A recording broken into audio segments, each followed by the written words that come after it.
อีปูเบิ่งพี่น้องอีปูได้ก็อึ่งก็มาเลยเด้อพี่น้องอ่อนอยู่ในไข่นี่แม่พอดี4 โล4 โลทองโลจักบาทอึ่งนะไข่แล้วอันนี้ตัวนี้เอาบ่กิโลจักบาท300กิโลละ300อันนี้เป็นกระปูน้อยปูน้อยไปดองปูน้อยเอาตัวนี้ไข่หมดแห้งจังงามแต่กระโดดโลจักบาทไข่หมดจ้ะนะกระเต๋าโลจักบาทไข่หมดนะอันนั้นแหละกลับมาเอาเด้อไข่มดแดงโลจักบาทครับยังเรากำลังคุยธุรกิจอยู่โลละ500พี่น้องเลยอันนี้เป็นตะกะแตนดอนอันนี้ดอกกระเจียวเปื้อเลยก็จะไปเอามาแต่ซื้อกระดอแต่พี่น้องไข่หมดอันนี้ครับใครอยู่ไหนที่แบบไข่นะอันนั้นเขาเทไข่หมดเลยสายหวานเพิ่งสายหวานสายแม่หมดดูราคากระโปรงผักเนี่ยแม่เป้งแล้วพี่น้องชิมจ้าเบิ่งอึ่งพี่น้องโลละ450มองนี่มาแพงนะฮะครับสบายดีพี่น้องคงไปไอ้สายยิงกาวทักไทยสบายดีพี่น้องไปทางฝั่งซ้ายสปปลาวพี่น้องทางโซนยุโรปและพี่น้องประเทศไทยบ้านเฮาเนาะพี่น้องเนาะทักไทยไปทางโซนยุโรปนำเด้อพี่น้องเดิมวันนี้ผมพาพี่น้องมาอยู่ที่ตลาดนัดจุดผ่อนปลนไทยลาวอำเภอธาตุพนมมาหาเลาะเบิ่งแนวอยากแนวกินพี่น้องเลยนี่แต่แนวเป็นตะแซ่บเด้อเบิ่งเด้อพี่น้องปู่อันนี้ก็นมไหมเห็ดแม่ค้าผักหวานผักหนาวโอ้เยอะแยะมากมายจานจักบาทหน่อไม้จานละ50 บาทโอ้ยเพิ่นจัดให้เรียบร้อยมีแต่อันเป็นแต่แซ่บพี่น้องเลยจวดขนาดเบิ่งโคนพี่น้องฝนตกใหม่อึ่งหอง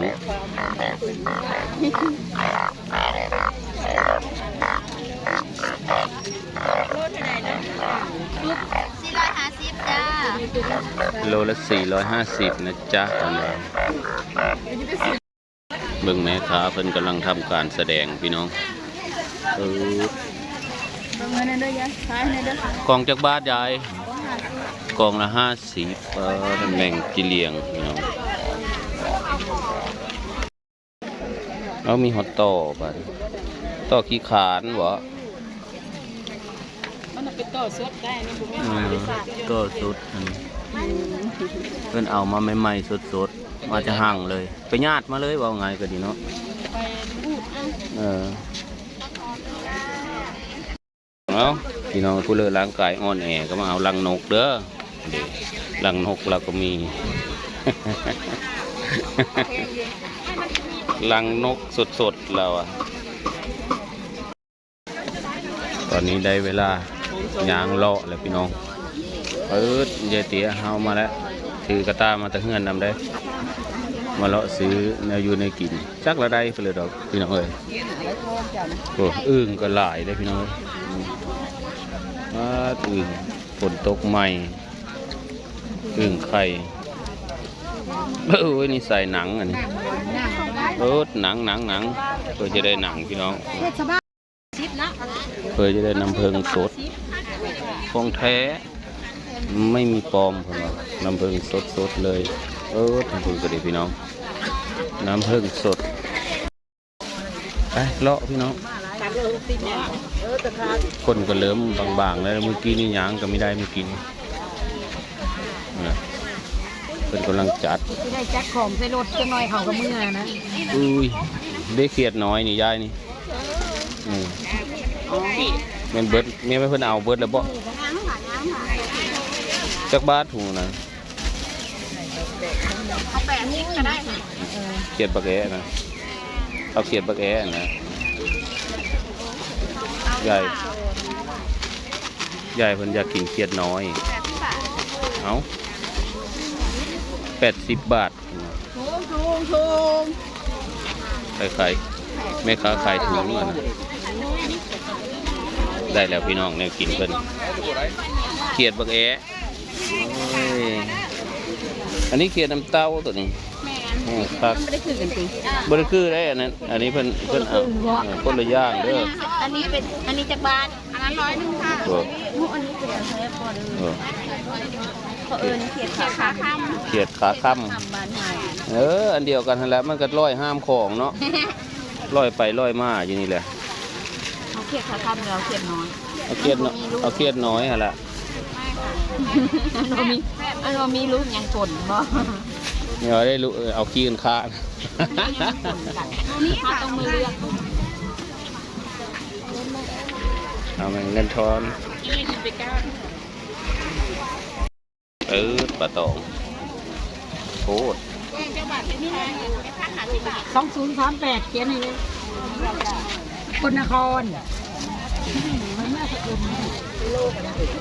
โอ้ฝั่งนี้มีแมงแคงแม่เมืองต่ออันนี้เพิ่นอัดเย็นไว้อันนี้โอ้พี่น้องคนหลายครับทางเทิงเพิ่นแมงแคงก็มีแต่แมงนางแมงแคงคอสายหนังก็มีหนังเข้มยายเตี๋ยยังเลาะอยู่โทดินกระปูเบิ่งพี่น้องกระปูหน้าสด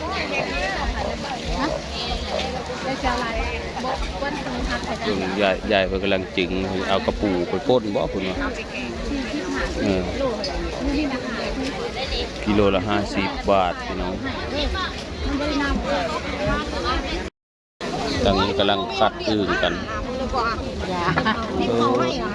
อึ่งทั้งกระปูอึ่งก็มี ตัวแม่เลือกเอาตัวแม่ ออกมากี่ก้อนรถติด ต้องไปซื้อตัวน้อยเกมนะ ซื้อตัวน้อยมันจังอ้อนมันมีอยู่เดี๋ยวเด้อพี่น้องเด้อเลาะตอนนี้กำลังรถกำลังติดเอาตัวแซนด์วิชกระโลค่ะ นี่มันสลัดโลได้พี่น้องเลยเบิ่งเอาทางนี้ตัวน้อยเอาตัวน้อยนี่ละ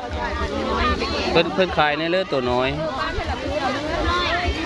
เอากระปูน้อยว่าทุกคนคือโอ้เป็นถุงกินมีเมิร์ดนะมันถุงใหญ่โอ้แม่ค้าขายแม่ค้าก่อน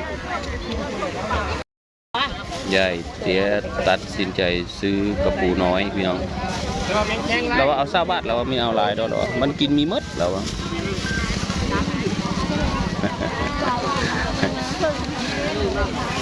เ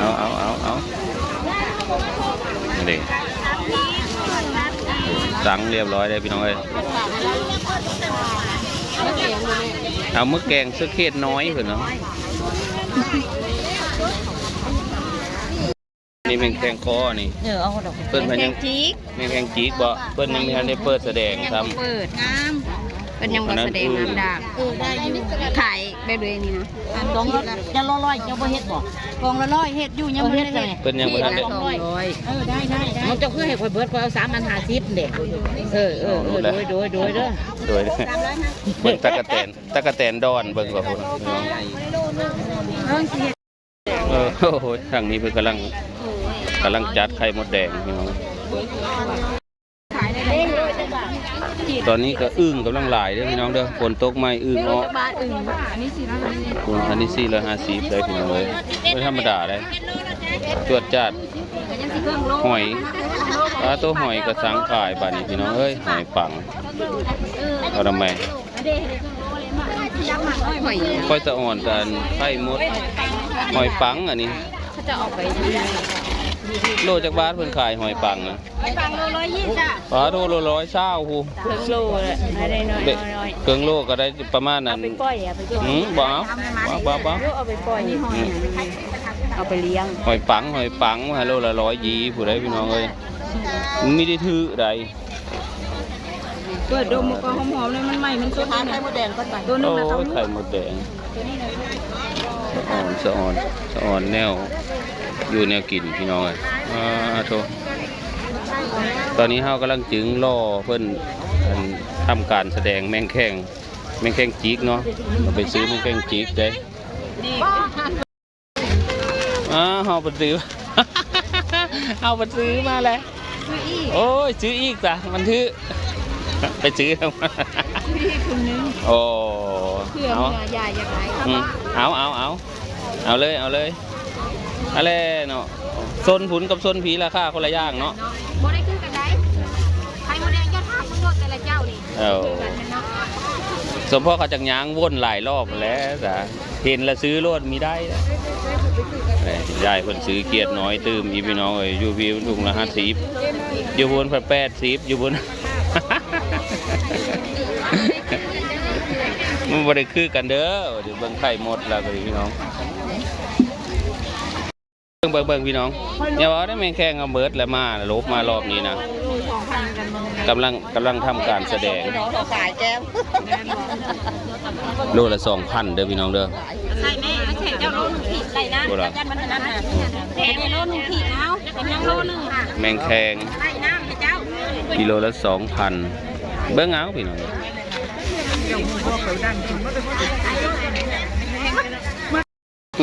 เบิ่งไข่หมดพี่น้องที่ตั้งได้หลายกระโดดถ้ากันไปเอ็ดในเรื่องเอาซื้อเขาบอกก็เดี๋ยวไปแง่มาสะดอกโอ้ซื้อมาเนาะโลละ450 บาทโอ้โหโอ้สะอ่อนเด้พี่น้องโอ้บนตกไม้หองสนั่นเลือกเอาตัวไข่เลยเลือกได้คนละโลละ400พอขายัง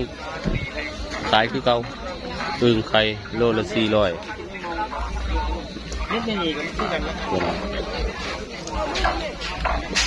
อึ่งไข่ย้ายข่อยไปใส่บาทที่นี่โซนนี้จะเป็น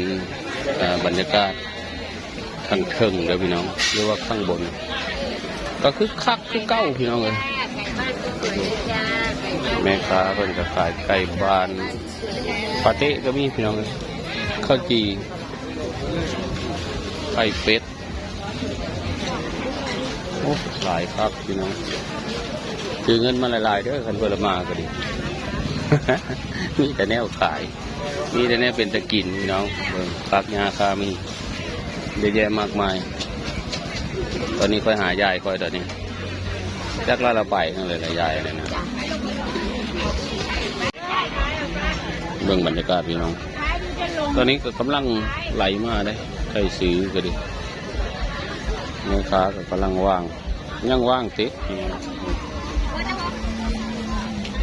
ลูกค้ากำลังหลายทั้งเทิงทั้งลุ้มทั้งเทิงเพิ่มมีเยอะกินปลามีเยอะกินของป่ามีดิเนื้อตัวละ180จุดต้ม80เนื้อโลละ200เนื้อฟอยเป็นแซ่บขนมก็มีทางนี้ตัวแม่ค้าก็ดีขนมทางนี้กำลังทำการมีแมนป่าน้ำคล้องอันนี้ตัดที่พี่ป่านาเหลนก็มีน้องกุ้งก็มีตัดที่ละ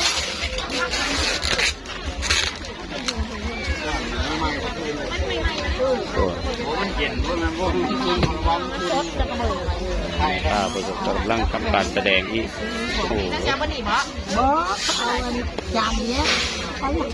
กำลังทำการซื้อขายทำการแสดงน้องก็มีเลยพี่น้องก็คือน้องงัวปลารถแล้วปลาหน้าแหลมปลาตัวนี้ยังคัดมีแล้วอยู่กระปูพี่น้องกระปูล้วนๆเลยปลาตัวปูไปมาหรือผ้าไปคุย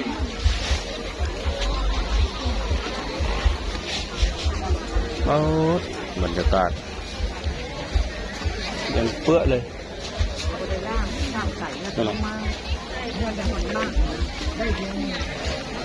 ยังเพลงคอก็มียังหลายยังทันเด้อพี่น้องเด้อพี่น้องก็เลยจะมากันดิโอ้ยอึ่งกันยังหลายคนใส่ไปถุงให้เลย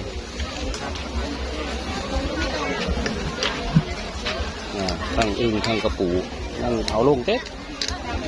ยังหลายเต๊กยังหลายเต๊ก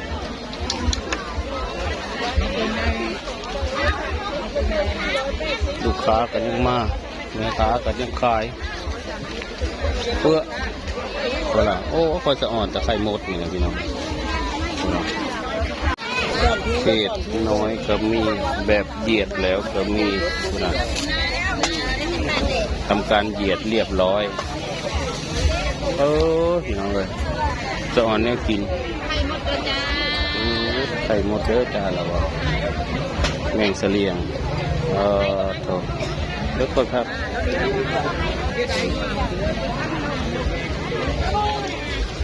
อันนี้ก็อึ่งโลจะบาทอึ่งจ้ะนะโลละ400โลละ400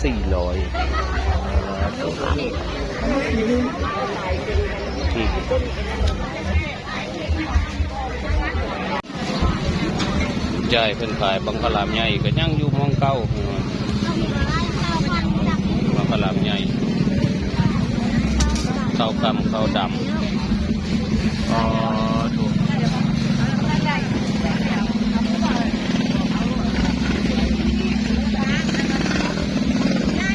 คือเก่าลูกค้าก็ยังหลายแม่ค้าก็กำลังหลายคือกัน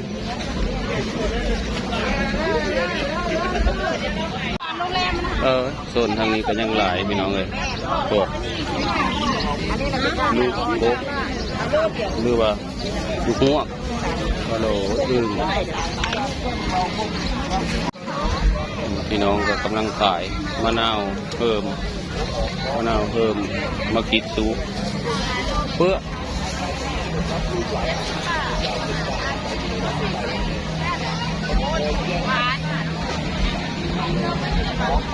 ลายจะมีจักหนังซื้อพี่น้องจักละซื้อเพื่อบ่ลงมะนาวก็ดีโอ้แมงแคงก็มีนิดพี่น้องอึ่งทางนี้ก็ยังมีโลพอดีนะอึ่งได้ลายมากโอ้โห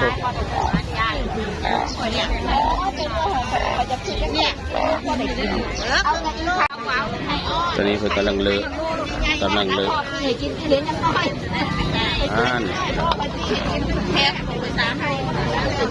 เบิ่งแมงแคงพี่น้องเพิ่งกำลังต่อรองราคากันถุงละ1,700โอ้โหบ่ธรรมดาแมงแคงกิโลละ1,700อยู่บนกิโลละ2,000มาอี1,700เพิ่นแบ่งขายอยู่ได้อยู่หันนั่นแหละคือหันแหละจานละ100ทางลงกันบ่แบ่งขายเป็นลูกบ่อยู่เพิ่นแบ่งอยู่ทางลงไปสิทางไปขายไปไหนแบ่งแยกเอาขายอันนี้เพิ่นขายโยกเด้อพี่น้องเด้อบ่แล้วถุงละ1,000ถุงละโลถุงละ1,000สิได้ครึ่งโลมีน้อยๆนะบ่ได้มีแต่ถุงละโล1,700นี่เราบ่แบ่งขายได้กินพี่น้องเอ้ย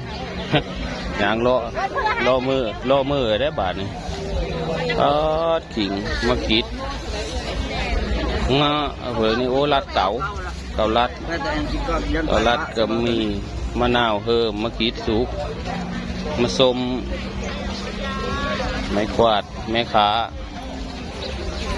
โอ้ยเบิ่งมะนาวพี่น้องนี่แต่หน่วยงาม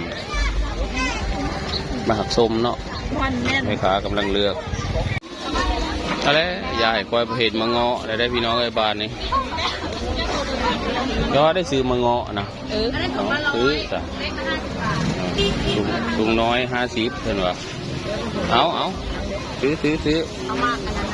มาเพื่อไม่เปิ้ลเอาไม่เปิ้ลก็ซื้อเอา มะม่วงก็มียายเพิ่นกำลังซื้อผลไม้เอามาไม้มากินพี่น้อง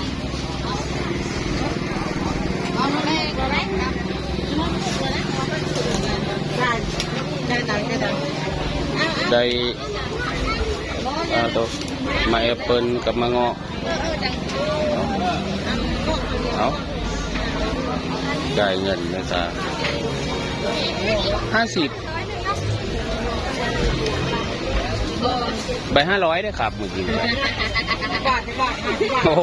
แม่ค้ากันสงสัยแม่ค้าอันงงแม่ค้าอันตะลึงในความล่อตากล้องมั้งจ่าย500เอ็ดจึ้งอยู่แล้วก็ดีไม่เป็นไรครับไม่เป็นไรครับแม่ค้ากำลังงงโอเคครับ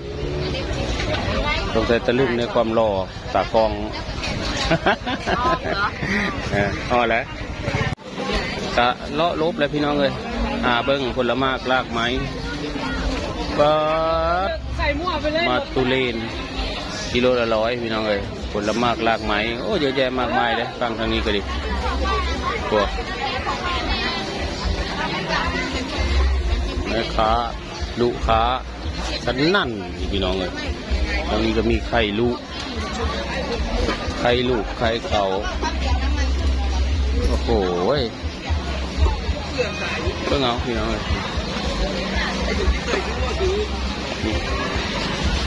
โอ้เนื้อก็มีโอ้ทั้งหมดก็มีเนื้อโอ้โหนี่เบิด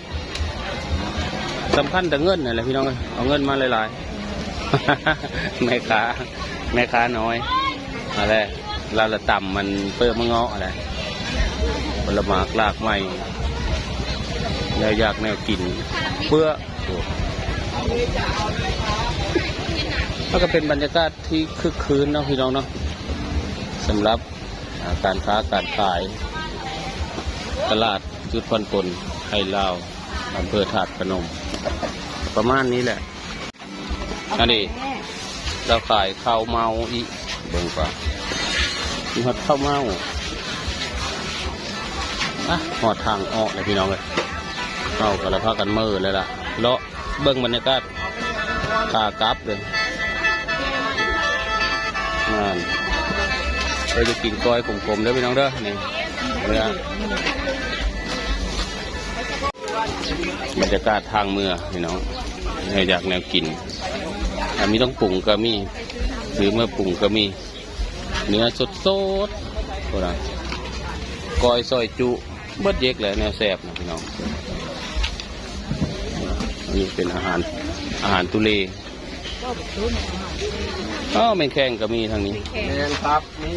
โอ้เยอะแยะมากมายปลาหมึกกินแล้ว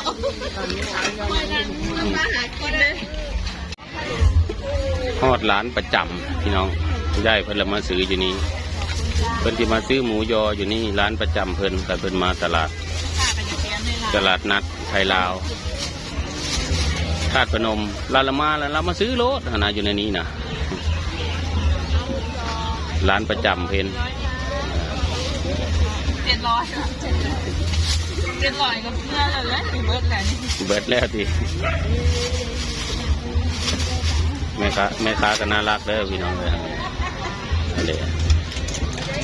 ไปกลับบ้านแหนมค่ะ700ค่ะได้กลับไปแล้วกลับแล้วนะจ๊ะตัวละก็ได้เวลากลับบ้านแล้วพี่น้องโอเคนะพี่น้องสำหรับคลิปนี้ก็ย่ามาพอสมมาพากวนนะพี่น้องก็ขออนุญาตบาดคำเด้อขออนุญาตจบคลิปลงซ้ำนี้เลาะซื้อเนี่ยกินลบมือเลยล่ะ